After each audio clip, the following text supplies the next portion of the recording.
Madame, Monsieur, bonjour et bienvenue aux 12 heures de ce 1er mai à la une de l'actualité. Le président de la République, Abdelmadjid Tebboune, a reçu hier le président de la République arabe sahraoui démocratique, Brahim Ghali, et le ministre des Affaires étrangères de la République du Ghana, Samuel Okudzeto Ablakwa.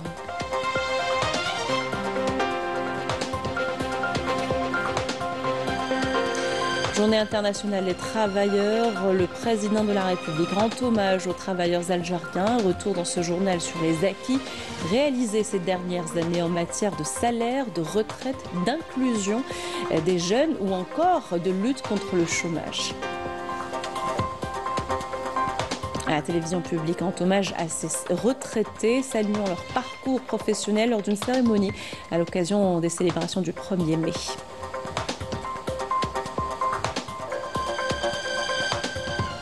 Au Maroc, la journée du travail intervient dans un contexte social de protestation. Le Marzen fait face à une contestation des travailleurs sans précédent à cause de sa politique abusive et l'absence de mesures sociales. Les détails dans cette édition. Bienvenue à tous, heureuse de vous retrouver. Je vous disais un titre, le président de la République, Abdelmadjid Tebboune, a reçu hier, mercredi, au siège de la présidence de la République, le président de la République arabe sahraoui démocratique, Brahim Ghali.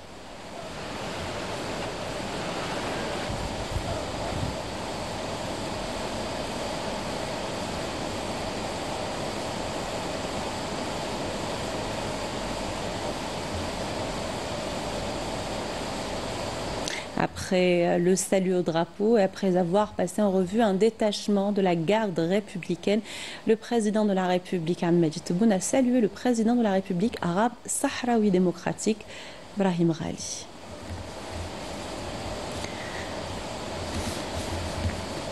Les deux présidents ont eu des entretiens bilatéraux où ils ont examiné les relations entre les deux pays.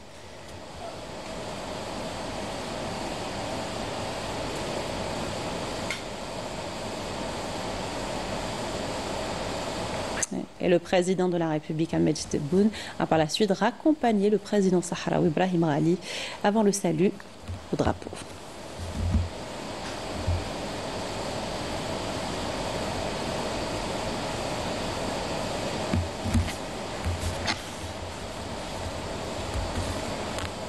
Et le président de la République, Abdelmadjid Tebboune, a reçu également le ministre des Affaires étrangères de la République du Ghana, Samuel Okudzeto Ablakwa. L'audience s'est déroulée en présence du directeur de cabinet à la présidence de la République, Boualem Boualem, et du ministre d'État, ministre des Affaires étrangères, de la communauté nationale à l'étranger et des Affaires africaines, Ahmed Attaf. Suite à l'audience, le ministre ghanéen a insisté sur l'importance de renforcer la coopération bilatérale, notamment dans le domaine de la défense militaire, pour faire face au phénomène du terrorisme et de l'extrémisme violent qui menacent la stabilité de la région. Je vous invite à l'écouter. I've just finished a very good meeting with the J'ai été chaleureusement reçu par le président Abdelmadjid Tebboune, à qui j'ai transmis les salutations de son frère, le président de la République du Ghana. D'ailleurs, Abdelmadjid Tebboune m'a chargé à son tour de remettre une invitation à son homologue ghanéen pour effectuer une visite en Algérie avant la fin de l'année. An invitation to President Mahama to visit this year before the year ends, and President Mahama will gladly honor the invitation. I want to thank my brother, the foreign minister, for the very... Je voudrais également remercier le ministre d'État, ministre des Affaires étrangères, Ahmed Attaf, avec qui j'ai eu des entretiens fructueux, notamment suite à la signature d'un accord sur l'exemption de visa pour les titulaires de passeports diplomatiques, en plus d'un deuxième accord qui sera signé ultérieurement pour les titulaires de passeports ordinaires, afin d'intensifier les échanges commerciaux entre les citoyens des deux pays. To the masses, so that it's not just at the governmental level. We want to see more people-to-people cooperation. We want to see more visits, and we are working also towards establishing a direct Dans le même sillage, un travail est en cours pour l'ouverture d'une ligne aérienne directe reliant Alger à Accra. Very cumbersome and laborious to travel from Ghana to Algeria. We have also discussed with the President the need to collaborate, to have a Ghana. Cette audience a permis également d'évoquer l'importance d'établir une coopération algéro-ghanéenne en matière de défense, en raison des menaces terroristes et de l'extrémisme violent qui compromettent la stabilité de la région du Sahel. Comme vous le savez, il y a des terroristes qui contrôlent de vastes territoires au Mali, au Burkina Faso et au Niger. Le président du Ghana, John Mahama, mène actuellement de bons offices de médiation à ce propos.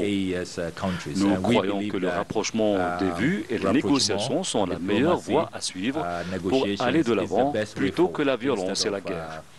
Violence instead of war. It is better that we adopt a diplomatic solution to the crisis. Il est préférable de privilégier une solution diplomatique à la crise dans la région du Sahel. Nous avons reçu un soutien fort du président de la République, Abdelmadjid Tebboune, qui a affirmé être prêt à appuyer l'initiative du président Mahama. Ultimately, Ghana and Algeria have committed to strengthen our relations. We are long-time allies. Et le ministre ghanéen des Affaires étrangères a par ailleurs salué les relations historiques exceptionnelles entre l'Algérie et le Ghana, exprimant ses aspirations à les promouvoir vers des horizons plus vastes. On l'écoute. We fought together against colonialism.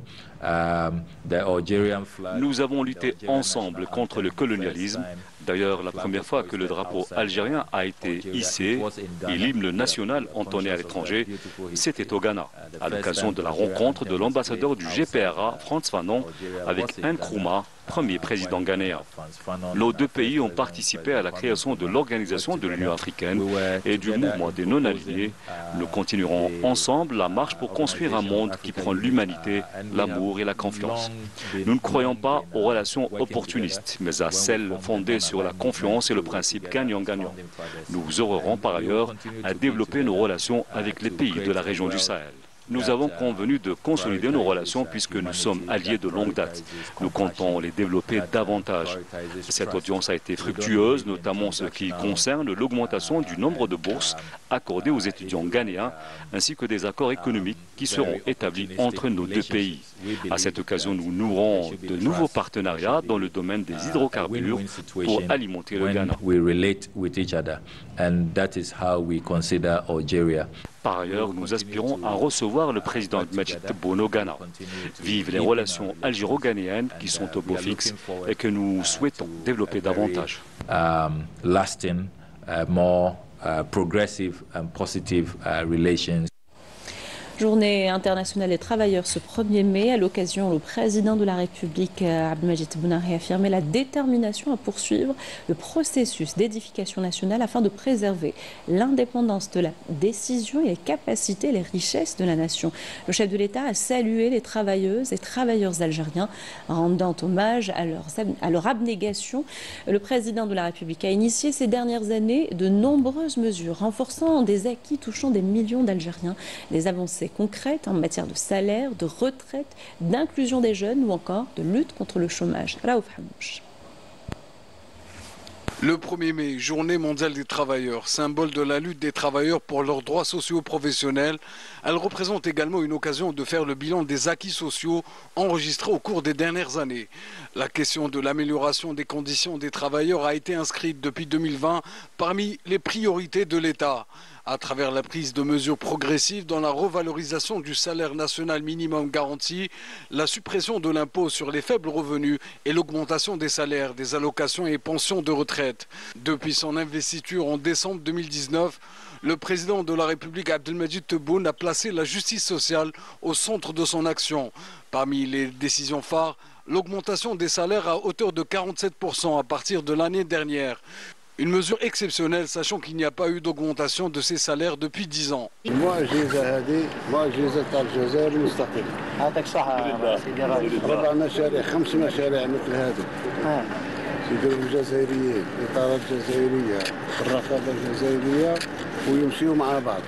Écoutez, on ne peut que se réjouir, c'est qu'il y a une 47%. Il va y avoir d'autres augmentations et les ramener à 100%. J'espère que le reste des travailleurs du secteur économique suivront un petit peu ce rythme d'amélioration et du pouvoir d'achat. Même engagement constaté pour les retraités, dont les pensions ne peuvent désormais plus être inférieures au SNMG fixé à 20 000 dinars. Une mesure qui a vu le renforcement de la solidarité nationale. Dans les secteurs clés comme l'éducation et la santé, de nouveaux statuts ont été promulgués accompagnés de mesures concrètes. Baisse de l'âge de départ à la retraite pour les enseignants, revalorisation des carrières médicales et inauguration de nouveaux établissements de santé. C'est un métier très dur. Après 20 ou 25 ans, l'enseignant n'a plus la même énergie. Il est fatigué. Nous saluons cette décision. Nous remercions le président de la République pour cette décision, qui ne peut être que bénéfique pour les enseignants. C'est une décision positive, y compris pour les futures générations d'enseignants, car elle les incitera à s'investir pleinement dans leur mission. Nous remercions le président de la République pour ses décisions visant à revaloriser les professionnels de la santé à travers des mesures concrètes destinées à les protéger dans l'exercice de leur mission. La politique sociale touche aussi les jeunes en recherche d'emploi. Plus de 2 millions de bénéficiaires de l'allocation chômage sont concernés en attendant leur insertion dans le marché du travail. Face à l'inflation, l'État a étendu le plafonnement des prix à plusieurs produits de large consommation. Autre pilier de la politique sociale, le logement. Près de 2 millions d'unités ont été distribuées ces dernières années et 2 millions supplémentaires sont prévus durant ce quinquennat. L'amélioration de la couverture sanitaire se poursuit également avec l'inauguration de plusieurs hôpitaux et centres de soins durant l'année. Ces acquis sociaux illustrent la volonté du président de la République de consolider le caractère social de l'État, saluant et valorisant à chaque occasion l'apport des compétences nationales au développement durable du pays et à la création de richesses. Et à l'occasion du 1er mai, la télévision publique a rendu hommage à ces retraités, saluant leur parcours professionnel. Une cérémonie s'est tenue hier en présence du ministre de la Communication, du directeur général de l'EPTV, du secrétaire général de l'UGTA et des employés de la télévision. Hamza Mlour, Mbajaj Ahmed. Comme chaque année, la famille de la télévision publique célèbre la fête du travail en mettant à l'honneur ceux qui ont marqué de leur empreinte le paysage médiatique national. Les retraités de l'établissement ont été salués pour leur parcours et leur engagement. Cet établissement incarne véritablement la souveraineté nationale. Et c'est ici, devant vous, face à ces figures emblématiques du journalisme, que je tiens à saluer leur haut niveau de professionnalisme.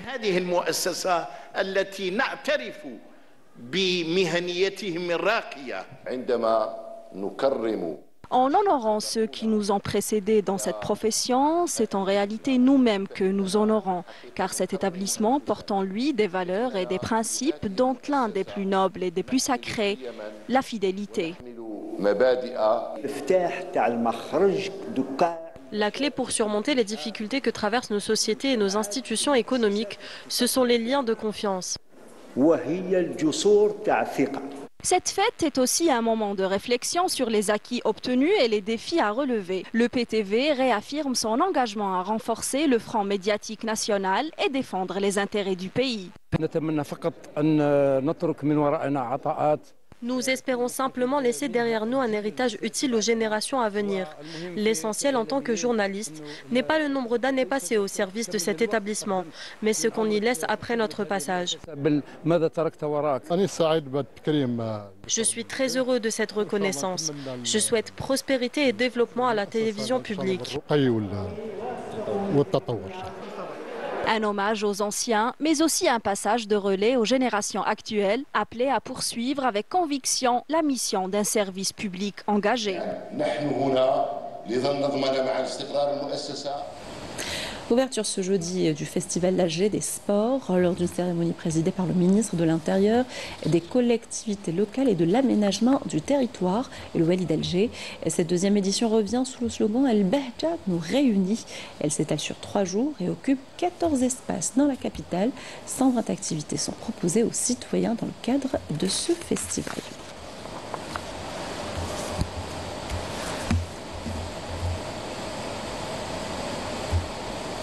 Publication au dernier numéro du journal officiel du décret présidentiel organisant l'autorité de régulation de la presse écrite et la presse électronique.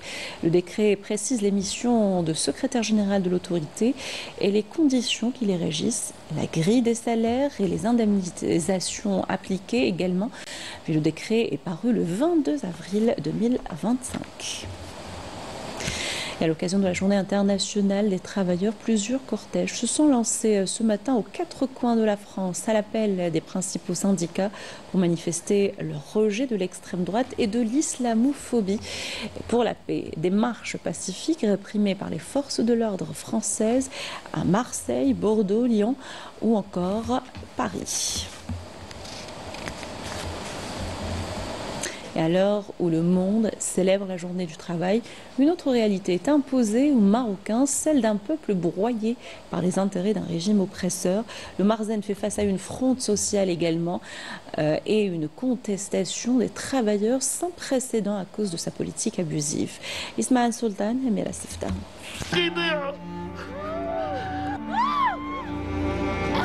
Au Maroc, la dignité du peuple est piétinée, la citoyenneté écrasée sous les chenilles de bulldozers qui broient sans relâche les droits du peuple marocain. Le régime persiste dans ses opérations de déplacement forcé de citoyens en s'appuyant sur des prétextes fallacieux. Son fondement légal, si ce n'est la protection d'intérêts immobiliers colossaux aux mains d'un réseau monopolistique lié à l'entité sioniste. J'ai des papiers prouvant qu'aucun préjudice n'a été causé, ni à l'État, ni aux autorités locales. J'ai en ma possession 17 autorisations officielles et je vis ici depuis plus de 8 ans. Puis un jour, le gouvernement m'ordonne de tout enlever. Mais selon quelle loi et pourquoi ? Alors que les travailleurs à travers le monde arrachent des avancées sociales et syndicales, le travailleur marocain, lui, se prépare une fois de plus à descendre dans la rue pour dénoncer un quotidien asphyxiant, des secteurs vitaux à l'agonie et des conditions de vie de plus en plus rudes.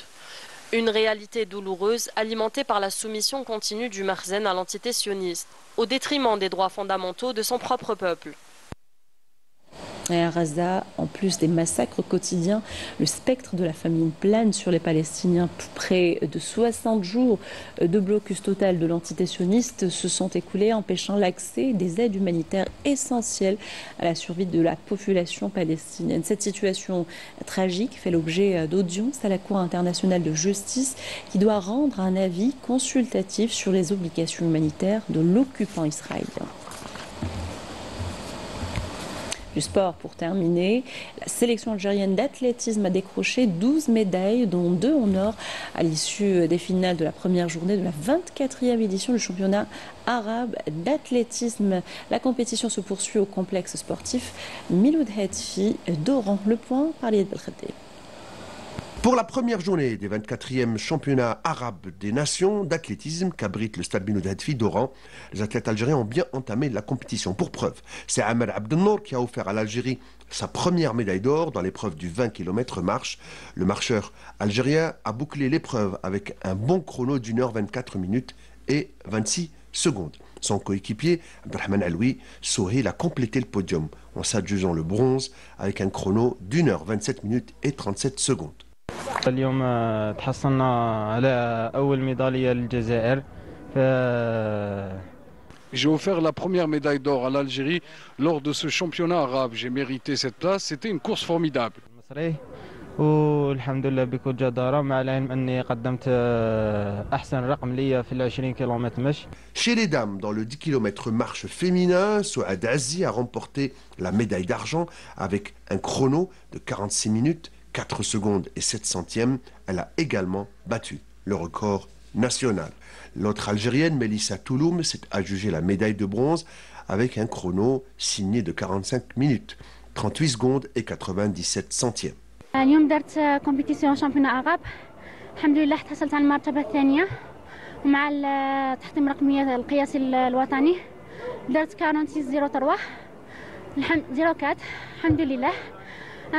هو لا فيغيتي ما عندناش ما عندي ما كرونو شباب بزاف. Lors de l'épreuve du 100 mètres haies, Aya Zitouni s'est distinguée elle aussi en décrochant la seconde place. Sans surprise, Yasser Teleke a remporté l'or au triple saut masculin.